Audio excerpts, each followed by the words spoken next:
Bonjour, je suis Olivier Cotten, je dirige le bureau européen de la société The Marketech Group et j'ai le plaisir aujourd'hui d'être accueilli par le professeur Duvaux qui va nous proposer un partage d'expériences sur les différentes implantations du cœur Carmat auxquelles vous avez participé. Avant de vous donner la parole sur vous présenter en quelques mots, peut-être je vais remercier la société Carmat qui a accepté de faire cet entretien. Alors merci à eux et peut-être vous, en quelques mots, vous présenter et puis évoquer après le cœur Carmat et les différentes implantations. D'accord. Eh bien écoutez, donc je m'appelle, comme vous l'avez dit, Daniel Duvaux. J'ai fait toute ma carrière de chirurgie cardiaque à Nantes. Je suis né à Nantes, j'ai fait mes études de médecine à Nantes. Et l'internat de médecine m'a permis de me spécialiser en chirurgie thoracique et cardiovasculaire. J'ai donc fait toute cette formation nantaise et j'ai eu le plaisir comme ça de progresser dans cette équipe et de devenir un jour chef de service puis directeur de l'Institut du thorax dans lequel vous êtes invité aujourd'hui. Et j'ai consacré en effet l'essentiel de mon activité à la chirurgie plutôt cardiaque que thoracique et vasculaire, même si bien sûr j'ai opéré des poumons et j'ai fait de la chirurgie vasculaire surtout au début de mon expérience. Que vous dire d'autre, si ce n'est qu'aujourd'hui je suis officiellement à la retraite. D'accord. Aussi bien sur le plan universitaire, puisque j'étais PUPH, comme on dit, praticien hospitalo-universitaire, et que sur le plan hospitalier. Mais je garde une attache sur le CHU de Nantes, puisque c'est un des centres qui a été retenu par la société Carmat pour le développement de son cœur artificiel et pour les études préliminaires. D'accord, alors justement, vous avez réalisé 3 implantations humaines du cœur Carmat. Avant d'en parler de manière un peu plus précise, est-ce que vous pouvez nous dire comment vous avez été impliqué sur ce projet-là, Carmat plus précisément ? Bah écoutez, c'est très simple. Je pense que ça doit faire 6-7 ans maintenant. Monsieur Carpentier, l'inventeur de ce dispositif, m'a contacté, est venu me chercher en disant je connais l'expérience nantaise, je sais que c'est vous qui êtes derrière cette expérience nantaise. Est-ce que vous accepteriez de participer à l'aventure Carmat ? Alors, bien évidemment, une telle opportunité, ça ne se refuse pas. Et ça, c'était il y a combien de temps à peu près ? Moi, je vous dis, je pense il y a, je dirais 6-7 ans. 6-7 ans. Oui, 7 ans, nous étions retrouvés dans un congrès international. C'est là qu'il m'a pris à part en disant Duvaux, j'ai une proposition à vous faire. Et voilà, on a discuté un petit peu. Moi, je lui ai dit que ça me passionnait, que tout ce qui était organe artificiel m'avait toujours passionné dans ma carrière, que j'avais beaucoup travaillé sur l'assistance circulatoire en général. Et donc, j'étais très honoré qu'ils viennent me chercher. Et bien évidemment, c'était avec très grand plaisir et une grande fierté que je me mettrai à sa disposition. Alors justement, commençons un peu plus à rentrer, je dirais, dans le détail. Est-ce que vous pourriez, peut-être en introduction, nous dresser peut-être un panorama des principales formes d'insuffisance cardiaque et quelles sont les grandes solutions actuellement disponibles, ainsi que peut-être que leurs limites ? D'accord. Alors, bon, je crois que déjà, on va peut-être un petit peu cerner le problème. Quand on en arrive à ce qu'on appelle l'assistance circulatoire, c'est-à-dire suppléer la défaillance du cœur ou d'une partie de ce cœur, j'y reviendrai, c'est qu'on est dans un stade d'insuffisance cardiaque très évolué, ce qu'on appelle l'insuffisance cardiaque terminale. On pourrait dire l'insuffisance cardiaque en fin de vie. Ça veut dire qu'on a épuisé toutes les techniques à la fois médicales, à la fois interventionnelles et a fortiori chirurgicales pour améliorer le fonctionnement du cœur. Donc on est devant une impasse thérapeutique, on a épuisé les drogues, pas question de reconstruire telle ou telle valve ou de remodeler le myocarde ou de faire des pontages sur des artères coronaires, encore moins de titiller la rythmologie de ce cœur, on ne peut plus. Et on sait que le malade a une espérance de vie qui est grosso modo inférieure à 1 an, elle est quelquefois inférieure à, j'oserais dire un jour, enfin du moins une semaine, quelque chose comme ça. Dans ces circonstances extrêmes d'insuffisance cardiaque, il n'y a pas d'autre issue, si on veut sauver le malade et lui donner une espérance de vie, c'est suppléer son cœur. On va voir les différents types. Ce qu'il faut rappeler avant, pour mieux comprendre les différents types de suppléance de ce cœur, c'est que notre cœur, ce n'est pas un seul et unique organe, même si anatomiquement, c'est un volume déterminé. C'est 2 pompes. Une pompe droite quand on voit le sang dans nos poumons pour être oxygéné, une pompe gauche qui va récupérer ce sang oxygéné pour le distribuer dans nos organes et nous faire vivre. Et que la clinique et la cardiologie nous a appris que quand on dit que le cœur défaille, ce n'est pas toujours la totalité de ces deux pompes qui défaillent. Majoritairement, c'est quand même une défaillance ventriculaire gauche, celle qui envoie le sang oxygéné dans nos organes, mais c'est aussi, de façon non négligeable, au moins un tiers des cas, si ce n'est plus, et on y reviendra je pense, une défaillance biventriculaire. Vous voyez donc que par cette notion qu'on a deux cœurs, il y a donc différentes possibilités thérapeutiques. Avant de les aborder, je crois qu'il faut aussi préciser l'assistance circulatoire, c'est quoi? C'est tous les moyens mécaniques susceptibles de pallier partiellement ou totalement à la défaillance du cœur. Alors c'est un mot qui est peu utilisé dans le grand public. Souvent on parle de cœur artificiel. Vous voyez que c'est une appellation un peu erronée, un peu simplifiée, parce qu'en fait c'est entre guillemets cœurs artificiels, on devrait dire des pompes artificielles, et on verra si on en met une ou si on en met deux. Et ces pompes, si on en met deux, si on la regroupe en un seul volume ou si on les laisse séparer. Vous voyez qu'il y a un champ de développement et de technologie possible assez vaste. Alors, très rapidement, nous sommes devant une situation d'insuffisance cardiaque terminale. Au jour d'aujourd'hui, le traitement de référence, c'est la transplantation cardiaque. Il faut être très clair là-dessus. Bien. Seulement, elle a ses limites. D'abord, il n'y aura jamais assez de donneurs pour le nombre de malades qui ont besoin qu'on leur remplace le cœur. Donc, première limite. Première limite. Après, il y a des contre-indications à la transplantation. Je ne vais pas les détailler ici, ce n'est pas le sujet, mais elles existent. Dans ces contre-indications, il y a un facteur qui tient compte du précédent, du nombre de cœurs disponibles, c'est l'âge.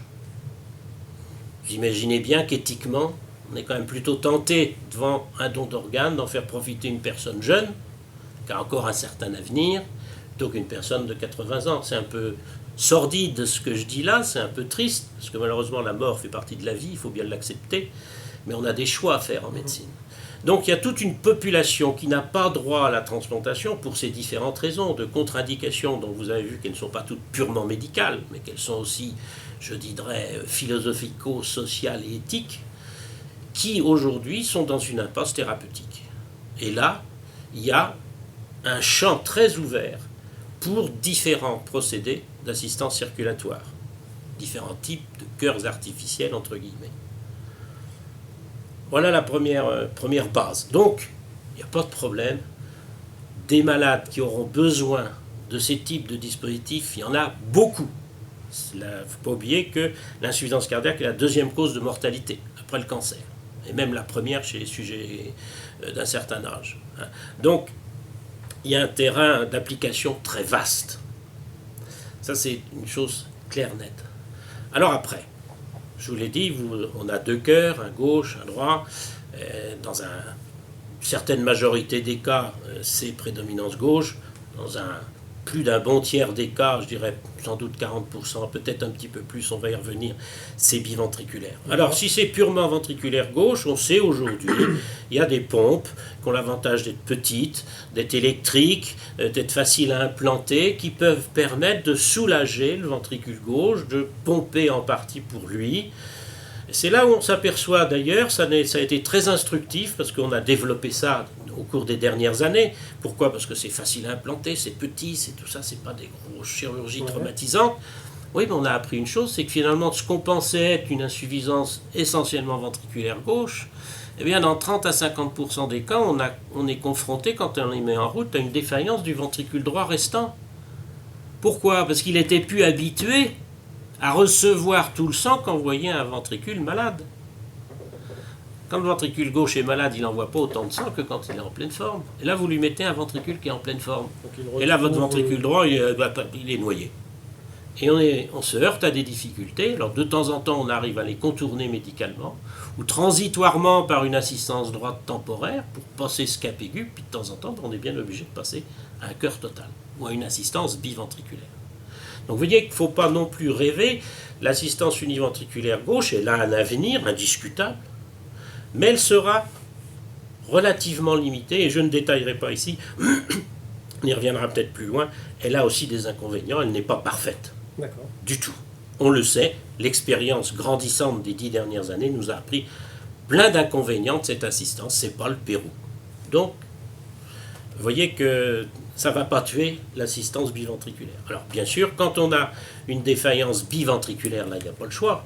Soit on met 2 pompes en parallèle, mais au jour d'aujourd'hui, il n'y a aucun dispositif qui fonctionne correctement avec 2 pompes simultanées, ou alors au prix d'un système pour le malade qui est épouvantable à porter parce que vous multipliez tout par 2.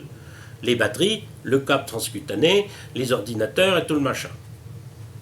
Qualité de vie relative. Qui existent, mais qui sont des histoires de chasse. D'accord. Qui sont rapportées de temps en temps dans la littérature sous forme d'un cas ou 2 cas, avec des résultats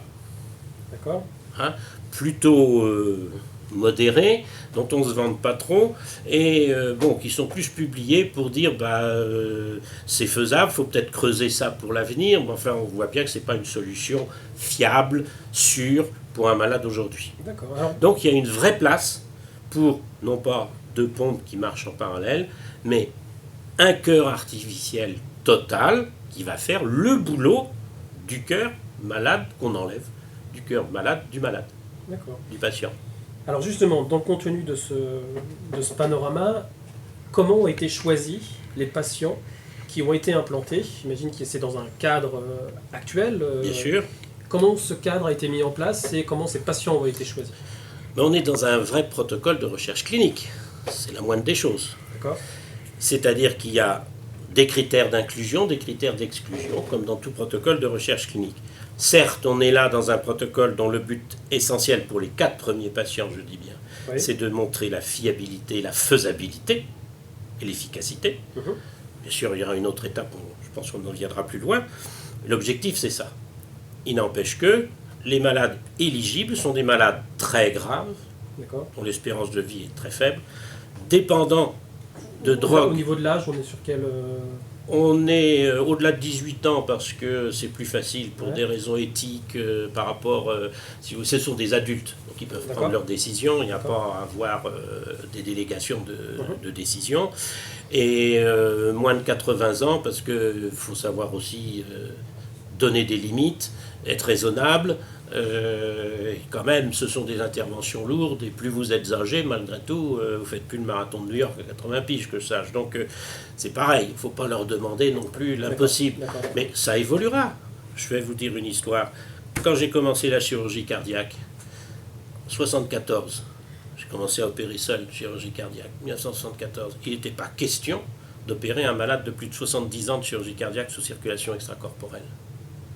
Quand j'ai passé l'agrégation en 1980, une partie de mes travaux de publication, c'était justement sur le début de la chirurgie au-delà de 70 ans. Et quand j'ai quitté ce service, mais mes collègues continuent avec la même application, on opère par semaine une bonne demi-douzaine de malades de plus de 80 ans. De chirurgie cardiaque, lourde, pas une petite bricole de rien. D'accord. Donc, vous voyez que ça peut évoluer. Les technologies évoluent, on apprend, les anesthésistes, les réanimateurs, les chirurgiens, tout le monde, c'est un travail d'équipe. Pas un travail d'un homme, c'est un travail d'une équipe. Ça peut progresser. Mais aujourd'hui, on a mis des limites. On s'est dit, au-delà de 80 ans, même déjà au-delà de 75, on va y réfléchir à 3 fois. Ce sont des malades très graves, dépendants de drogues médicamenteuses qui soutiennent leur cœur. Si on coupe la seringue électrique, ils meurent dans les heures qui suivent. D'accord. Et qui ne sont pas éligibles à une transplantation, puisqu'on n'est pas là en concurrence avec la transplantation, on est là pour évaluer une technologie chez des malades qui n'ont plus d'espérance de vie. D'accord. Donc là, aujourd'hui, on est toujours dans le cadre de l'étude clinique. Oui, tout à fait. Demain, quels seront les patients éligibles au cœur Carmat? Est-ce qu'ils auront, ou pour le dire différemment, quelle est la place visée par le cœur Carmat dans l'algorithme de prise en charge de ces patients insuffisants cardiaques? Est-ce qu'il y a un objectif, il y a un objectif qui est très clair. On est aujourd'hui dans une période, on l'a dit, d'essais cliniques préliminaires. Même dans l'essai futur qui est en train de s'organiser, à une plus large échelle pour obtenir à la fois le marquage CE, puis etc., les applications à une large diffusion, on va alléger un petit peu le protocole, l'alléger dans la mesure où on va l'ouvrir à plus de patients. Donc des patients moins gravissimes, mais dont on sait de toute façon que leur avenir est très compromis. Je dirais, ce seraient des malades aujourd'hui qu'on inscrirait sur une liste de transplantation, mais qui a priori n'y auront pas accès pour différentes raisons, dont je ne détaillerai pas, ce serait trop long, mais qui pour différentes raisons sont contre-indiquées. Il n'y a pas que l'âge, il y a bien entendu toute autre pathologie associée, ou pronostic, par exemple un cancer, des antécédents de cancer, etc., qui font qu'on ne va pas transplanter parce qu'on sait qu'on va faire exploser le cancer même plusieurs années après. Donc ce sont des gens à qui on va pouvoir donner une espérance. Mais ils ne seront pas forcément dans un état de gravité qui fait que la décision est à prendre dans les 48 heures. Hein? Donc on sera dans des classes relativement moins urgentissimes. Comme je vous dis, des gens qu'on inscrirait sur une liste de transplantation s'ils y avaient accès. D'accord, je comprends le... En sachant qu'ils ont une défaillance biventriculaire, ou à très grande prédominance, enfin, où le ventricule droit nous laisse quand même quelques questions, même s'il ne marche pas trop mal, mais on a quand même des doutes, comme je vous l'ai dit, hein, on a appris que certains qu'on pensait qu'ils passeraient sans problème de défaillance droite pour des assistances gauche, mais on a retrouvé 1 sur 3, voire 1 sur 2 d'entre eux nous poser des difficultés. Donc ces malades-là, bien sûr, c'est une indication de biventriculaire, et je vous dis, c'est un champ d'action qui est réévalué aujourd'hui et réévalué en augmentation.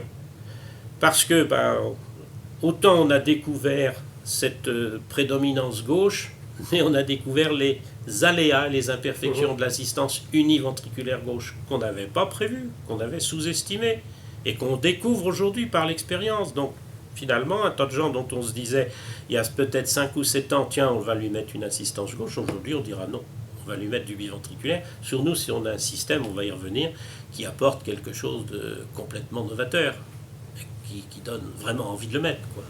Alors nous avons aujourd'hui la chance d'avoir un cœur Carmat. Est-ce que vous pourriez nous le présenter, ou en tout cas nous dire ses grandes spécificités par rapport aux alternatives cliniques que vous avez pu citer tout à l'heure? Donc c'est le fruit... la conclusion, si j'ose dire, du travail de recherche du professeur Carpentier, son inventeur. C'est un cœur qui est biologique, automatique et doué d'une électronique remarquable, d'où Carmat, le versant, je dirais, Matra, la société Matra qui a apporté tout son génie informatique là-dessus. Alors, c'est véritablement une nouveauté, c'est une innovation par rapport à ce qui est existant. Premièrement, il est électrique, avec des moteurs électriques qui font fonctionner les ventricules, à la différence de son concurrent actuel, mais qui est beaucoup plus ancien, qui a plus de 30 ans, presque 35, qui était pneumatique, qui marchait à air comprimé. Donc, qui veut dire électrique, dit énergie, si ce n'est totalement implantable, en tout cas, une énergie qu'on peut porter à la bandoulière facilement, et avec les progrès qui sont en cours dans le domaine des batteries, avoir des grandes autonomies sans porter un sac à dos de 15 kg comme nos batteries de voiture, vous voyez ce que je veux dire. Donc ça, c'est très novateur. Deuxième point, donc, peut-être l'un des plus importants, c'est le côté biologique, c'est-à-dire que tout a été fait pour que les surfaces en contact avec le sang soient les mieux biocompatibles possibles. Qu'est-ce que ça veut dire? C'est-à-dire, il faut savoir que vous prenez une goutte de sang, déjà vous la sortez sur votre peau et coagule. Mettez une goutte de sang dans certains types au contact d'un appareil prothétique, spontanément, une réaction du sang et des éléments des cellulaires du sang qui font que on va faire des caillots, etc. Imaginez que s'il y a des caillots là-dedans, ils vont partir partout dans la nature à la moindre contraction et ce sera la catastrophe. Donc la volonté du professeur Carpentier, c'est de se servir de tout ce qu'il a mis au point pour les prothèses valvulaires, essentiellement à base de péricarde, et donc il est fait en sorte que l'essentiel des surfaces en contact avec le sang dans ce cœur soient des surfaces hémobiologiques, compatibles avec le sang, pour éviter ces problèmes de coagulation et de caillots. Donc c'est recouvert, les valves sont en péricarde, une bonne partie des tissus intérieurs sont du péricarde, et quand on ne peut pas mettre du péricarde, il est mis ce qu'on appelle du PTF, du polytétrafluoroéthylène. Je ne sais pas si j'ai le droit de dire Gore-Tex parce que c'est une marque, mais vous voyez ce que je veux dire. Dont on sait qu'aujourd'hui c'est la surface la mieux biocompatible ou la moins non biocompatible.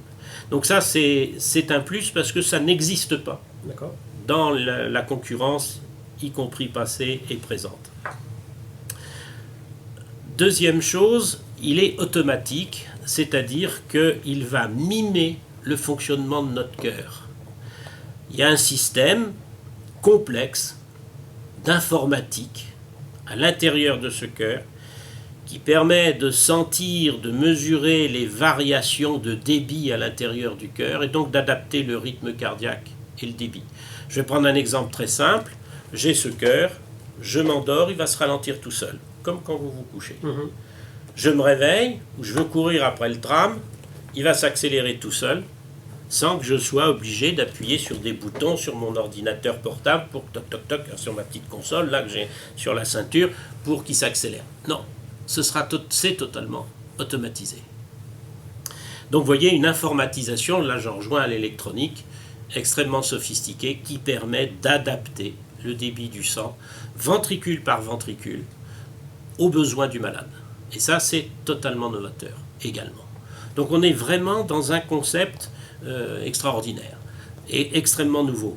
En plus, vous voyez qu'il simule la morphologie d'un cœur normal, que je vous montre de face, avec un système de suture là sur les gros vaisseaux, artère pulmonaire, aorte, et sur les oreillettes, qui est adapté de la technique connue par son prédécesseur, qui est le cœur pneumatique dont je vous ai parlé. Là, je dirais que ça a été un peu, entre guillemets, copié, disons adapté, le mot est plus exact, ça a été adapté, ce qui fait que ça rend, on y reviendra je crois après, ça rend la technique chirurgicale facilement accessible pour les gens qui ont un tant soit peu d'expérience de mettre des cœurs artificiels ou de faire de la transplantation cardiaque. Ça ne va pas leur demander des heures et des heures de formation. Un chirurgien cardiaque entraîné à la transplantation va très vite acquérir le savoir-faire pour l'implanter ici. Là, vous voyez les implantations sur les deux oreillettes, l'implantation sur les deux gros vaisseaux. Donc on enlève le cœur natif et on vient le coudre comme on viendrait coudre un cœur de transplantation. Peu de choses près, c'est très très similaire. Alors justement, avant peut-être de parler de l'intervention en elle-même, comme vous avez commencé à l'évoquer, donc c'est un objet particulièrement révolutionnaire, vous l'avez dit. Néanmoins, est-ce que vous voyez d'ores et déjà des évolutions souhaitables sur ce cœur, en disant on pourrait améliorer, alors peut-être pas sur la technologie en elle-même, mais est-ce que c'est plus sur la formation ou sur la technologie elle-même peut-être, je ne sais pas. Alors ce qu'il faut bien comprendre déjà au jour d'aujourd'hui, on n'est plus au stade du prototype. On l'a mis chez des malades, on projette de le mettre chez une trentaine, une cinquantaine de malades dans un proche avenir, on n'est plus au prototype. C'est un dispositif qui est en cours de validation. Maintenant, vous dire qu'il n'y aurait pas besoin d'évolution, ce serait faire preuve de, je sais pas moi, d'un manque total d'inventivité ou même d'autocritique. Et d'autocritique, ça peut être parfaitement constructif. Je ne connais pas un dispositif médical, ou même dans votre vie courante, un appareil électroménager, une voiture, je sais quoi, dont l'évolution n'a pas existé. Il y a toujours des améliorations, des modifications à apporter. Je n'ose pas employer ces mots, ça peut être très mal interprété, mais disons des perfectionnements, qui seront le fruit de l'expérience acquise. Ça, c'est normal. Je dirais que je serais inquiet qu'on me dise il va rester figé comme ça pendant 25 ans. Il sera démodé un jour ou l'autre. Donc, par définition, on tiendra compte de l'expérience, mais je répète, ce n'est pas un prototype. Au jour d'aujourd'hui, vous pouvez le mettre avec une très grande sérénité. Même si vous me dites, oui, mais vos malades, là, les deux premiers sont déjà morts. Oui, mais en attendant, ils ont vécu plus de 9 mois, donc la question n'est pas là, ça n'a jamais remis en cause le principe même du dispositif. Donc, on est très confiant là-dessus, donc évolution sans doute, ne serait-ce que, bien sûr, et tous les dispositifs sont confrontés à ça, c'est que tout le monde n'a pas la même morphologie. Qu'est-ce qu'on va faire chez les jeunes enfants? Hein, vous savez, tous les enfants ou les adolescents n'arrivent pas toujours à les transplanter parce qu'on n'a pas toujours des organes pour eux. On retombe toujours dans ce problème du don d'organes. Donc, il faudra bien leur trouver des dispositifs adéquats. Aujourd'hui, ce dispositif, il est fait pour la majeure partie de la population potentielle. À l'avenir, bien sûr, il évoluera. Et ce serait même ce serait très mauvais signe qu'il n'évolue pas. Donc la morphologie est un des axes d'amélioration de développement pour avoir une gamme. Il n'y a pas que ça, oui, il y a sûrement avoir une gamme. Hein, un peu comme vous achetez des voitures de différentes tailles, on peut comprendre qu'il y a une gamme pour des enfants, une gamme pour des adolescents ou les femmes, etc. Parce que voilà, la morphologie est comme ça. Là, on est quand même statistiquement dans une compétence morphologique qui est tout à fait satisfaisante, même si elle n'est pas parfaite, mais la perfection n'existe pas. Je peux vous dire que son concurrent, que je connais très bien, parce que ça fait 30 ans que je le mets, son concurrent américain actuel, pneumatique, qui ne peut pas se mettre chez tout le monde non plus. Donc on arrête de dire non. Il est tout à fait raisonnable. Hein, je ne suis pas inquiet là-dessus. Après, les progrès, c'est normal. Je veux dire qu'il n'y aurait pas de perspective d'affinement, aussi bien peut-être des réglages électroniques, aussi bien que de la morphologie, etc. Ce serait très triste. Mais je vous dis, ce n'est plus un prototype. Alors, basculons sur l'intervention en elle-même. Vous avez commencé à l'évoquer tout à l'heure. Alors comment on se prépare psychologiquement peut-être à ce type d'intervention qui peut paraître nouvelle, peut-être risquée? Est-ce que c'était un moment très particulier pour vous? Comment vous avez vécu ça? C'est une grande émotion parce que c'est une nouveauté. C'est clair. Chaque intervention chirurgicale nouvelle est pour nous une émotion. Il y a un malade derrière, ça ne s'oublie pas. Même si on est plongé dans la technologie ou dans la technique chirurgicale, il y a d'abord un malade. Donc on ne fait pas ça sans une grande émotion. Après, une fois ce cap émotif passé... Quelles sont peut-être les grandes étapes? Les grandes étapes, d'abord, on a beaucoup répété sur l'animal, etc., pour finaliser, ne serait-ce que ces sutures-là, pour les affiner et les rendre le plus simple possible, etc. Ça, c'est normal. Hein, c'est le propre c'est nous qui, je dirais, débrouillons le terrain, voilà, pour nos collègues, pour qu'après ce soit simple. Après, tel que c'est conçu là, ça se rapproche énormément d'une transplantation cardiaque classique. Et c'est tout à fait similaire à ce que l'on fait quand on est le concurrent actuel disponible sur le marché. Quelle est la durée d'une intervention? Est-ce qu'elle en moyenne, différence entre les 3-4 interventions qui ont eu lieu ou... On a gagné du temps au fur et à mesure. D'accord. Moi, je dirais qu'on est dans une intervention qui est aux alentours de 2h30 de circulation extracorporelle et une chirurgie d'environ 5 heures. D'accord. Mais bon, chirurgie cardiaque, c'est banal. Là, on est beaucoup moins contraint par le temps de circulation extracorporelle, c'est-à-dire c'est une pompe artificielle qui fait vivre le malade, puisqu'on n'a pas à préserver le cœur du malade. À la limite, à la chirurgie cardiaque classique, c'est que le cœur du malade, il est arrêté, on travaille dedans, on ne va pas l'arrêter sans 7 ans. Hein, sinon, il ne repartirait jamais. Là, si on met 3 heures à le coudre, on met 3 heures à le coudre. Donc le cœur on n'en a pas pour 3 heures. N'impose pas une durée plus longue que d'autres interventions. Pas très significative. Non, il y a des chirurgies de réparation, et en particulier dans les cardiopathies congénitales, qui sont au moins aussi longues que ça, non. Et qui, à mon avis, sont éventuellement plus compliquées que ça. Combien de personnes en bloc? Est-ce que c'est un staff plus grand? Non, c'est classique. Non, c'est pas nécessaire. D'accord. Je dirais que la seule chose qui est peut-être nécessaire, c'est d'avoir un personnel, une personne technique pour mettre en route l'appareil, faire les connexions avec la console de gestion, et ça se simplifiera, je veux dire, avec l'expérience. Maintenant, moi, je mettais les autres cœurs artificiels, j'avais personne en supplément. Mon technicien de CEC savait parfaitement faire ça, tout en contrôlant la circulation extracorporelle du malade. Donc là, aujourd'hui, on met une personne particulièrement dévolue au cœur, parce que, voilà, on est au début de la vie. Mais autrement, c'est une instrumentiste, un aide en face, un technicien de CEC, point final. D'accord, ok. Un anesthésiste et son infirmier ou son infirmière, et, je vais dire, un ou une technicienne qui connaissent bien la machine et qui va faire tous les branchements. Nous, ça nous permet d'être restés concentrés sur le champ opératoire. Mais ce n'est pas sophistiqué, non. Et les gens sont formés pour ça. Et ils n'ont pas besoin de faire Bac plus 5 et 3 heures de TP par semaine. Hein. Non, non, ils ont une formation qui est faite par la société et par nous-mêmes. Voilà, donc je suis serein. Les gens qui ont l'habitude de la transplantation et a fortiori de pratiquer l'assistance circulatoire, et encore mieux s'ils mettent déjà l'autre cœur artificiel, bon... Donc la diffusion de l'acte chirurgical, a priori, ne posera non, pas de problème majeur dans sa réalisation. Pour moi, ce n'est pas un problème, d'autant qu'on a beaucoup fait pour que ça ressemble à ce qui se passe déjà. D'accord, ok. Hein.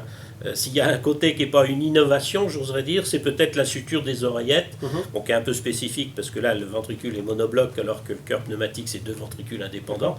Mais autrement, non, c'est très inspiré, et ça, j'y tenais beaucoup. Parce qu'au moins, ce que j'avais dit à M. Carpentier, il faut que ce soit transmissible aisément, c'est la question que vous me posez. Et je dis, ben voilà, il ne faut pas que les gars, comment on met ça, c'est compliqué, c'est machin. Dès que c'est trop compliqué, c'est pas transmissible. Si ça doit être l'affaire d'une élite, ça ne marchera jamais. Là, je vous dis, quelqu'un qui sait faire de la transplantation ne sera pas dépaysé. En sortie d'intervention, quels sont les points clés à vérifier, à maîtriser chez les patients qui viennent d'être implantés? Est-ce qu'il y a un timing particulièrement précis? Non, on est comme après toute chirurgie compliquée, enfin, c'est pas que la chirurgie soit compliquée, chirurgie lourde, chez des malades en état très avancé. Hein. Donc, bien entendu, ce sont des malades dont les reins sont malades, subissent la conséquence de l'insuffisance cardiaque, le foie est malade, le poumon n'est pas en bon état. Voilà, ça c'est des choses qui ne vont pas récupérer dans la minute. Vous leur mettez un cœur tout neuf, mais bon, c'est comme si votre voiture vous change le moteur, si vous ne changez pas les pneus, s'ils sont lisses, ils resteront lisses. Donc les premiers jours sont critiques. Donc les premiers jours sont des jours très concentrés sur la réanimation médico-chirurgicale, focalisés sur la fonction respiratoire, la fonction rénale, la fonction hépatique. D'accord. Éventuellement, il y aura de la dialyse péritonéale ou de l'hémodialyse pour l'insuffisance rénale, sachant qu'une chirurgie comme celle-là aggrave un peu les choses. Quand on fait 3 heures de CEC, de circulation extracorporelle, c'est rare que le rein, il n'en est pas, comme on dit dans notre jargon, pris un coup. C'est normal, vous faites ça pour d'autres chirurgies cardiaques, vous avez les mêmes difficultés. C'est pareil pour un transplanté cardiaque qui arrive très fatigué. Donc, on se focalise là-dessus, avec un deuxième élément, là qui est peut-être plus chirurgical, encore que c'est à la fois chirurgical et biologique, l'hémostase. Puisque, bon, on ne veut pas que ça saigne, une goutte, et il ne faut pas non plus que ça caillote dedans. Alors, je vous ai dit que le produit était biologique, etc. L'idéal n'existe pas. Donc voilà, une des inquiétudes, c'est de pas trop forcer sur les anticoagulants. Et bon, l'expérience nous a montré que certains patients qu'on a implantés ont pu comme ça ne pas être anticoagulés du tout. Et ça, il ne s'est rien passé dans le cœur. Mais enfin bon, et puis bon, c'est toujours handicapant pour le patient d'être victime d'une hémorragie post-opératoire, d'un saignement abondant post-opératoire. En général, ça veut dire réintervention, donc réanesthésie, réouverture du thorax, risque infectieux, plus vous ouvrez, plus vous refermez, plus vous exposez à de l'infection, etc. Donc, et voir le caillotage qui peut un petit peu gêner le fonctionnement. Donc voilà, on est très très vigilant là-dessus. Je dirais que ça, c'est peut-être la préoccupation du chirurgien, parce que sur le pipi, il ne peut pas grand-chose, mais sur l'hémostase, le soin qu'il va porter à ses sutures, à la surveillance de l'hémostase, à la fermeture, et s'il faut, on va mettre 1 heure de plus à fermer le malade, plutôt que de le rouvrir 3 heures après. C'est un point Donc là, de vigilance. Mais comme avec toute assistance circulatoire, et même les transplantés, bon, c'est des sutures tissulaires, donc c'est moins sujet à ça, mais malgré tout, je veux dire que...